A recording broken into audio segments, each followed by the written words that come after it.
Wala na'y kinabuhi nga nahagba sa kalsada diyang naabtan sa mga pulis sa Kalinan Police Station ang 18 anyos nga si Peter Paul Miligrito, taga Purok 3B, Campo 3, Barangay Talumo, Riverside, Kalinan District, Davao City. Subay sa report sa mga pulis, gipuspusan og 2x2 nga kahoy ang batan-on sa garbage collector nga si Joselito Banwis, 31 anyos, ug ice drop vendor nga si Celino Pandaw, 33 anyos, nga pulos residente sa Freya Street, Kalinan. Nahitabo ang insidente pasado las 3 Domingo sa kadlawon, Pebrero 2. Base sa investigasyon, nag-inom ang mga suspect sa gawa sa usa ka videoke bar sa Roman Diaz Street, Kalinan, diyang kalit miabot si Miligrito kauban ang usa ka Arvin Abilion, sismero, 21 anyos, ug nanumbag og kalit. Dili magkaila ang mga suspect ug biktima. Sumala sa usa sa mga suspect, kalit na lang matod pa silang giduol sa biktima ug gisumbag.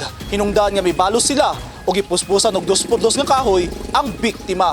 Naigo sa tangkugo ang biktima nga mo'y nakita sa mga pulis nga hinungdan sa iyang kamatayon. Misibat ang mga suspect human sa krimen pero nadakpan na sabdayon sa gilusad nga pursuit operation sa kapulisan. Matod sa mga suspect, nagbasol sila sa ilang nabuhat. Nangayo sab sila og pasaylo sa pamilya sa biktima. Wala na ko sa akon, murag dili tutuyuan ako pero kung bayaw magigulatan Laguna. Duoy mo mong bayaw. Naana kay sa maging ulo ano, Solman pero sao na lang nananamda na rin sulod. Tabangan gid nila bulata. Murag natripan jud mi jud.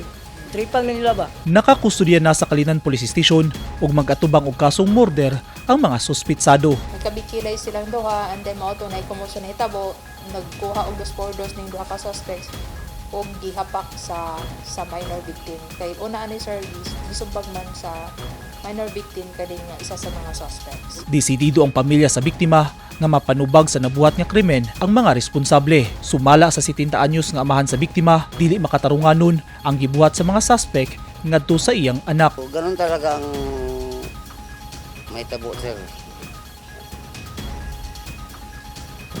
Ano lang, kay wala naman yung anak namin. Alang-alang na regluin pa nila na wala namang buhay. So, dawat-dawat ka lang, na lang siya. Puyo na lang usa sila sa kay safety pa. Wala pa'y petsa kung kano sa ipahiluna sa pamilya ang patayng lawas sa batan-on nga biktima. Eugene Hinutan, Newsline Philippines. Stay safe.